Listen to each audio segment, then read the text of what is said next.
What's going on? We're back for another amazing episode of the Innovator Hour, man. And I got a very special guest in the building, man, coming from Oakland. I got my bro C5 in the studio. What's going on? What's good, my guy? How you doing? Man, good, man. Blessed, bro. Man, it's probably the biggest pleasure out of them all to have you come back in here, bro, because you were the motherfucker that got me into doing this. Always juicing me up. No, real shit. Real shit. That's crazy, bro. Real shit. You the first interview ever. So that's wild. It's a blessing for me to have you back in here, bro, because you really the spark plug to all this shit that I've been doing, bro. And that's real shit. And I want to put that on wax. Nah, that's first crazy, interview. bro. That's humbling, bro. Like, cause I didn't even know. Like, I just hit you, right? I was just, I asked you to interview me, right? Yep. It was hella organic, bro. That's crazy. Can you give the people your social media before we get into this? At official C5 on all socials. At official C5. User. So I want to ask you, can you tell me what was it like growing up in Oakland for you?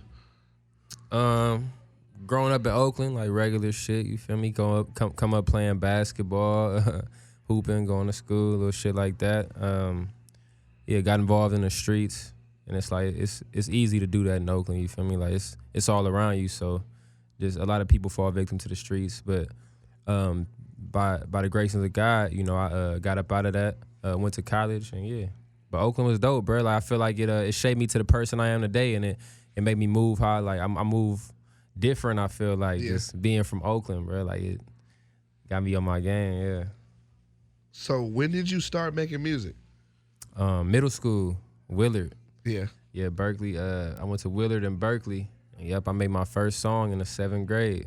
Where was you recording that back then? I had we went to some studio like down the street from the school. Yeah. It was me and Kente. Yeah. And we made our first song together. And then yeah, bro, like ever since then, it never stopped. You've been rapping for a long ass time for sure, bro. It's dope to see you still pushing and doing your thing, bro, and all the success that you've been having, bro. I want to ask you, do you remember the first song that you ever made?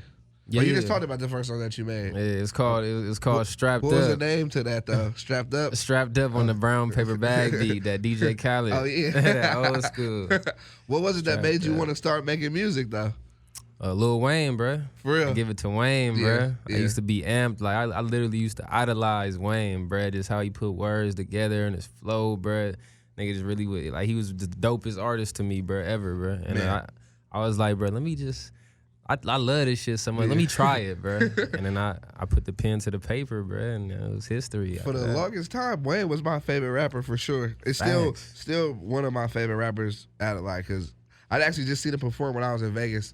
It was that was the second time I seen him perform, but for some about that Vegas performance, it was hella dope. Like he did all his hits, and he was like, "Damn, that's Lil Wayne really up there." And really an icon, bro. Like in music for sure. Facts, bro. What artists did you grow up listening to?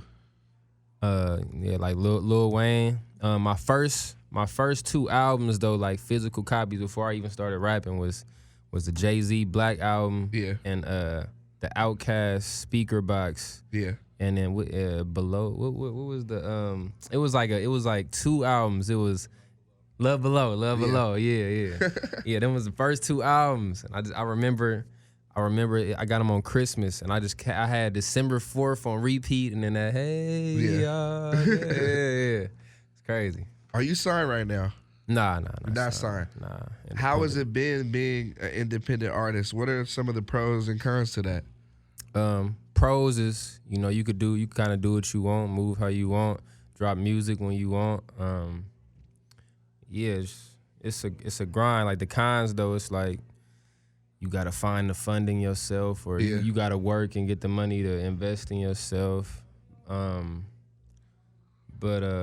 what else?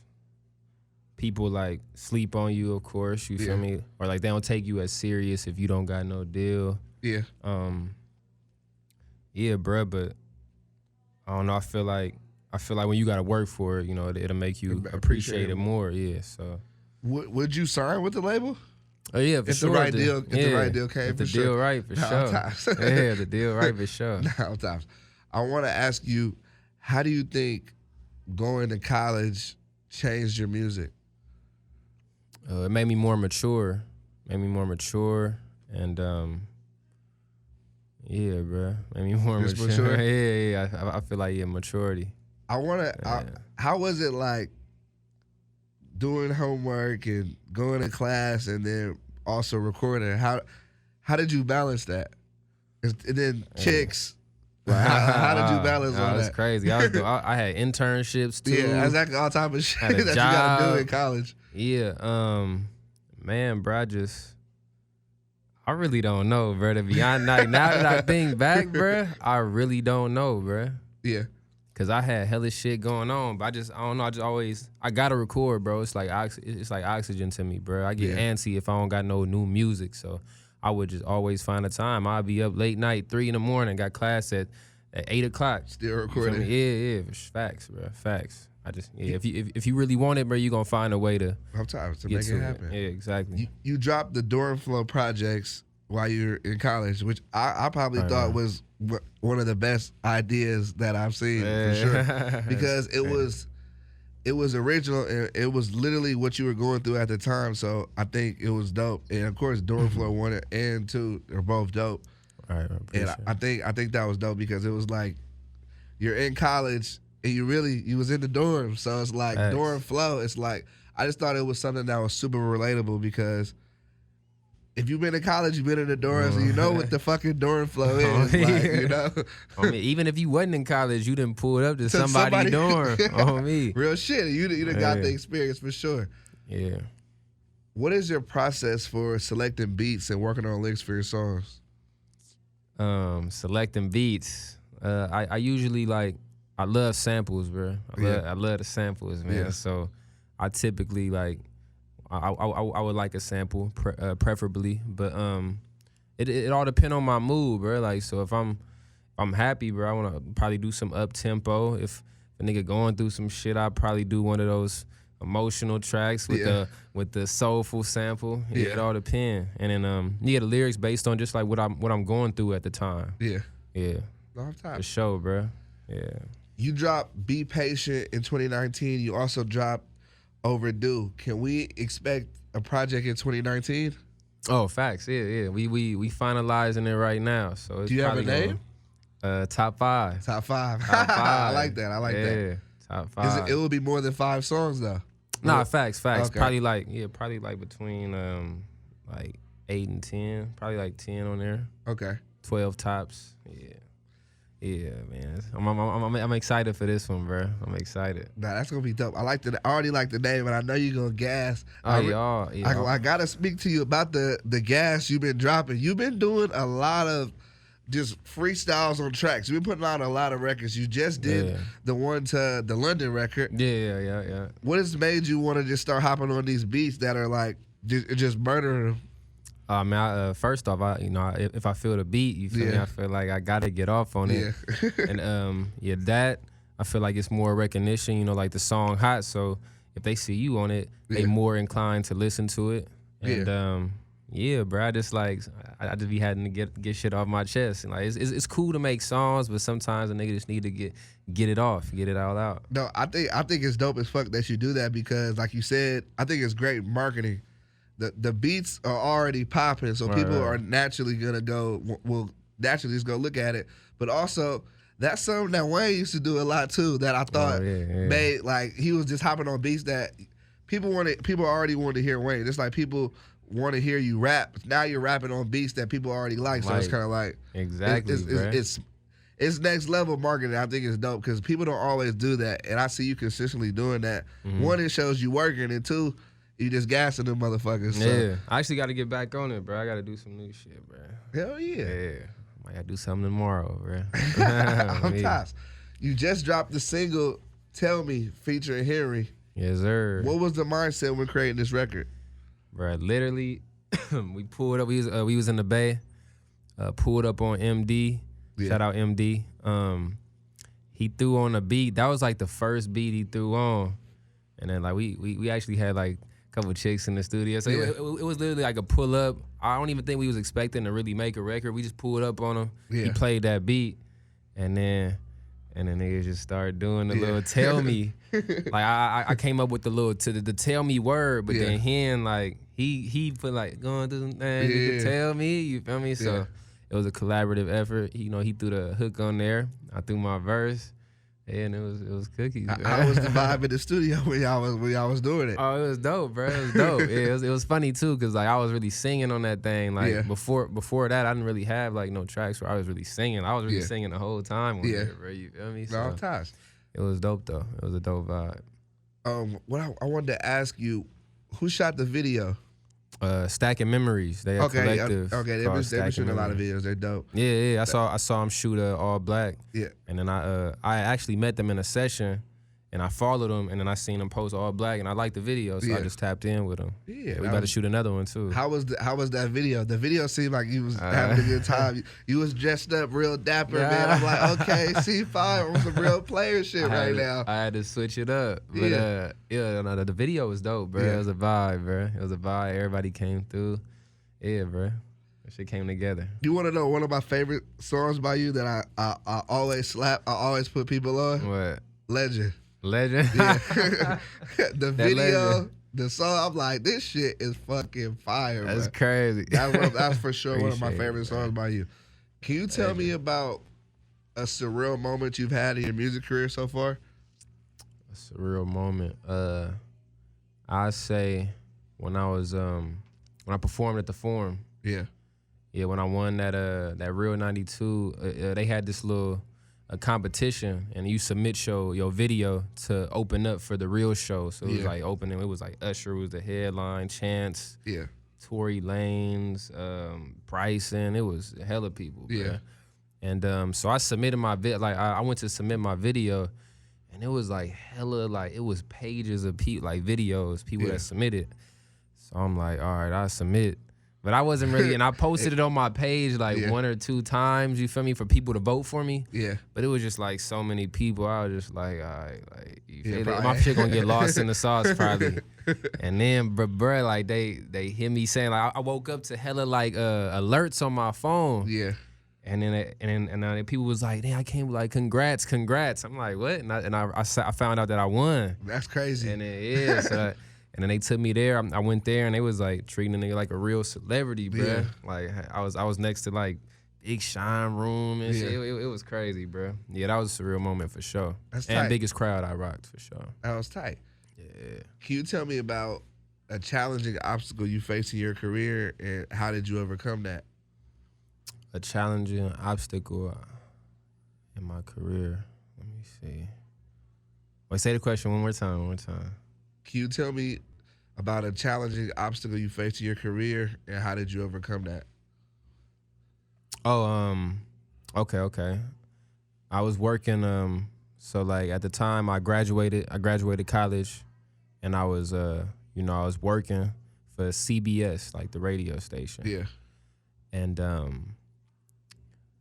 I was supporting me, but like I would be like taking off for shows and stuff, cause like my music is first, bro. Like I don't care, like, you feel me. So I would like take off for shows. I guess I took off one too many times, and then they like let me go. Yeah. And then so like that put me like in a financial like a tough spot. Yeah. And then but like after that I just like told myself I'm never working like no job again. Like, you feel me? I'm full time in this. Yeah. And I just gave it my all, bro. And like that's when like the Be Patient and the Only Up From Here came out. And like the Straight Up did like 500,000 on Spotify. Yeah, so like playing at the Warriors game, all time. Yeah, exactly, bro. So like it just showed me like if I put my all into this shit, bro, make like, it happen. Exactly, bro. All time. Yeah. What is a perfect day for you? Perfect day? Yeah. Okay. Wake up in the morning. I wake up early, bro. Like no later than 7. Every day. Every day, bro. I got an alarm, bro. Go off every day at 7, bro. 7. It say wake up and grind. I'm for sure sleep. I feel it. Yeah, I feel it, bro. But I like to be up early, bro, when everybody in there still sleeping. Yeah. So I wake up, work out, give me like a good hour and a half workout. Yeah. After that, make me like a good breakfast. You feel me? Like, you still vegan? Now I'm not vegan. I'm like pesca vegan. Pesca vegan? Yeah, well, so you got to break that down for me. So I eat like fish and seafood. Yeah. But I don't really eat dairy. Okay. So no cheese, no milk. Exactly. Yeah. You drink almond milk? Or almond no? milk, yeah, Okay. almond milk. I fuck with. I don't drink milk either, but I drink almond milk. Yeah, almond milk fire. Yeah. But yeah, so make me a fire breakfast, hit the studio, bruh, and then be in the studio for a few hours, make some, and after that maybe like get a drink, you feel me, and just chill. Yeah. That's the perfect day for C5, bruh. Nah, On the real. What do you think has changed the most in your music over the years? What's changed my delivery. I feel like the delivery is getting better, like every project. Yeah. And I would say delivery. Yeah. I want to ask you, what can the people expect next? You know, you got the new project coming out. Can they expect more videos, shows? Oh yeah, nah, definitely. I'm gonna drop some videos before the project. I'm gonna drop like a little 2-pack. It's gonna be two new songs and 2 videos. Yeah. And then I got some singles dropping with like some features. I did some shit with Chris O'Bannon. Yeah. That's about to drop. That's the homie. I got this.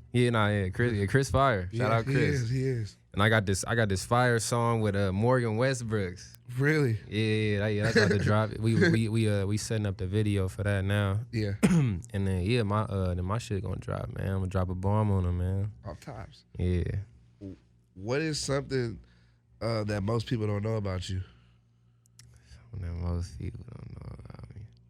Man, I be trying to prepare myself for these questions, bro. Some people don't know about me. I say, this first thing that came to mind, I say my grace every time before I eat my meal, bro. Is that something that you did as a kid? Yeah, for sure. And people be surprised by it, like when they with me sometimes. Yeah. So I just thought I might say that. Yeah. Nah, I gotta say my grace before I eat. Sometimes I do forget to do it, but that's something like when I was a kid, like especially not necessarily my mom and dad, but my grandparents, my grandpa specifically, rest in peace, my grandpa. If you didn't say your grace, he'd be like, "What you doing?" He'd be like, hold on, like, oh damn, I forgot, my fault. Like, no disrespect, grandpa. Nah. Sometimes I forget, and I eat like one piece, and I be all fuck, and I be chewing, like saying my grace. It be like that sometimes. All time. What are some artists you want to work with in the future? Oh, artists I want to work with. Drake, bro, of course, bro. Drake? I'm not fucking with Drake right now. I've been saying that in all my interviews. Wait, why? Because the Warriors? Just because the Warriors shit. But I'm gonna let it go. I'm trying to let it go. Now I'll be definitely a dope person to work with, though, for sure. Bro, I ain't gonna lie. Like right now, that's the artist that I really look up to the most, bro. Like Drake. Let me see. We talking about locals or like big people? Whoever. Kendrick. Yeah. I want to do. I can only think of big people right now, bro. But J. Cole, for sure. Yeah, bro. Them the ones I can think of off the top of my head. I really want to do something with Nipsey, bro. Yeah. R.I.P. Yeah. That would have been tight. On me, bro. That would have been tight for sure. For sure. R.I.P. Yeah. It's funny, bro, because we had dialogue, bro. For real? Yeah, me and him had dialogue back when I dropped Dorm Flow, yeah. and I opened up for him and shit, and then we had I was messaging him on Twitter and shit, and I was asking him how much for a verse. Yeah. And back then he was saying $5K. Yeah. And I ain't had no $5K back then. No nigga was in college. I was a starving student. Yeah. And then it was crazy because like a year later. Like you could see he was working because a year later he just hit me saying $15K, but bro, he went up $10K in like a year, bro. So like that nigga was working, bro. So like that like I look back at that like the other day and that shit motivated me. Like you feel me? Yeah, I'm tired. Gotta put this work in. C5 gonna be there real soon. Nah, facts. Coming. What is your favorite food spot right now? Oh, Real Foods Daily. Where that's at? Beverly Hills, bro. Real Foods Daily. Real Food Daily, yeah. Real Food Daily. It's a vegan spot, bro. Is it expensive as hell? It's vegan food is expensive. Yeah, for sure. It's kind. You think like it's like $17 for like 3 tacos. For 3 tacos, goddamn. But they fire, bro. Jackfruit tacos, bro. That's crazy. And they got this cauliflower, bro. Oh my god, bro. Yeah, you gotta. It tastes like. It tastes like the vegetable, not like it's not like trying to make it taste like meat or it's like the vegetable, but they mix it like they got the sauce on it, the buffalo sauce, and then like they mix it with the tater tots, bro. Really? You gotta go, bro. Have you been to Hope? You know where that is? Nah, I haven't been to Hope. Nah. That's like, it's like in a Studio City area. It's like a vegan spot. I went there. I'm not vegan in the slightest, but I went there. Hope. You should try it out. It's like Hope Cafe. It's dope though. All right, it's good. I'm gonna put that. I got notes full of food spots. Yeah. I'm like, cause pesca vegan is very specific, so you gotta go. You gotta have your spots lined up for sure. Facts. Cause, bro, you know how like you be hungry, bro, and then you end up yelping, and then you be yelping for so long, bro. Yeah. And then nigga be get a headache, bro. So I just like got all my shit, all the spots I like. Yeah. The only thing about the $17 per taco, I'm in fucking North Hollywood. They got all these taco stands up and down Violent. And you can go get you a taco for $1.50. No, that's a fact. That's a fact. It ain't gonna be as healthy and good as these. No, you're right. It's definitely not gonna be as healthy. I just put that hope in there though. You gotta check that out. Facts. I like to ask this question to everyone who comes on my show. If you could pick any animal in the world to be, which one would it be and why? Any animal in the world to be. My nigga Hen. Shout out Hen. Damn, bro. I'm gonna just say, I don't want to be no dog. I ain't trying to be in the backyard all day. I can't be no dog. What's an animal that just roam free? Probably like a lion, bro. Okay. Yeah, probably like a lion, bro. Free. Yeah. And he run the jungle, bro. Yeah. Easy. Off tops. Yeah. When people listen to C5, what is it that you want them to hear? My vulnerability, and just I want them to know, like, whatever they going through, like, they not the only one going through it. You feel me? And it's always hope. Cause in my songs, like, I like to be vulnerable and tell niggas like what I'm going through. It ain't always like it's cool to, you feel me, be like stunned, or it's cool like to put that out there, but you gotta also put that other side out there, cause shit ain't always on the up and up. Yeah. So so I always make sure I do them songs, like the real songs, just the real life songs, bro. So yeah, I think that's big that you say that. I think that's something that I've tried to do more, because I feel like so often people like especially with social media, people only see what you put out. So it's like people can see. It's like, bro, every day is not fucking good. Every day is not good. Like. Bad shit happens all the time. Interviews don't fall through. I just don't really talk about it. Right. Shit fall. Like, there's some bad days even in every industry. So I think it's good that you say you be vulnerable, because I'm not really always vulnerable as far as putting information out there, letting people know what the fuck is going on. I'll be like, right. They'll find out when they find out. Exactly, bro. And I just feel like, so say I put out an album, right, and I got the hit on the album. That hit a draw in the listener, but the other songs in betweens where I'm vulnerable and I'm letting it all out, that's gonna make them a fan and really connect with me. No tops. So I gotta always have them filler, like them real filler joints. No tops. Yeah. For my final question, I want to ask you, what advice can you give to an artist who's trying to get into the music game? Be patient, bro. Be patient, and be patient and be consistent. Yeah. Be patient, be consistent, and put yourself out there. Hell yeah. Oh, it was this saying. It's called pie, bruh. My mom's had put me on it. Let me see where it's at. Oh yeah. Oh, performance, image, exposure. Yeah, always keep that in mind. But yeah, be patient too. Image, exposure. Yeah, performance. You be at the events too. You be out there networking. I think that's something I really do appreciate about. Like, it's like we from the Bay, so we moved out here. It's like.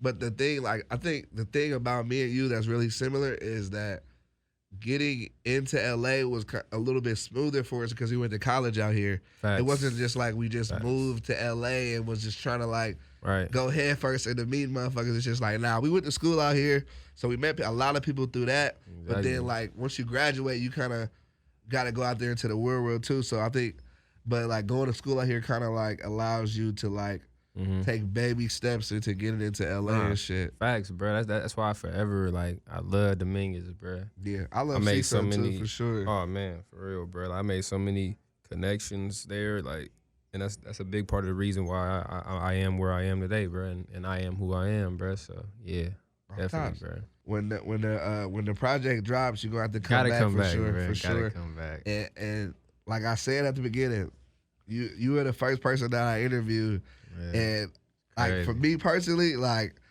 I will always give you credit for what happened for sure, because man, I appreciate that. You man. were like, I wasn't even thinking about doing it, but you were like. It's like if I was standing on the ledge with this shit, you pushed me over that motherfucker to get into it for sure. Yeah, I don't remember the dialogue. What you said you don't do interviews or something. I had never done. Like I was doing a sports radio show. Like I was focused on sports radio. Like I wasn't even thinking about interviewing any artist. Like I just never had crossed my mind. But then I had known you for a while, so it was like, fuck it. I was like, fuck it. I'll interview C5 because I already know him, so it won't be like. I didn't think it would be like crazy for me to do. I'm like, all right, that's cool. Like it won't be crazy. Like it'll be solid. But then it was like the interaction that we shared in that interview made me like, oh, maybe I actually will fuck with this and I'll do it. I'll do it again. Now my nigga interviewing T Grizzly. So it's like I appreciate you for that for sure, bro. It's all good, bro. I'm proud of you, dog. I want to bring you back. I appreciate it. When the project drop, you gotta come back and fuck with me again. Easy call, bro. You already know. C5 on the Innovator Hour, man. We locked in.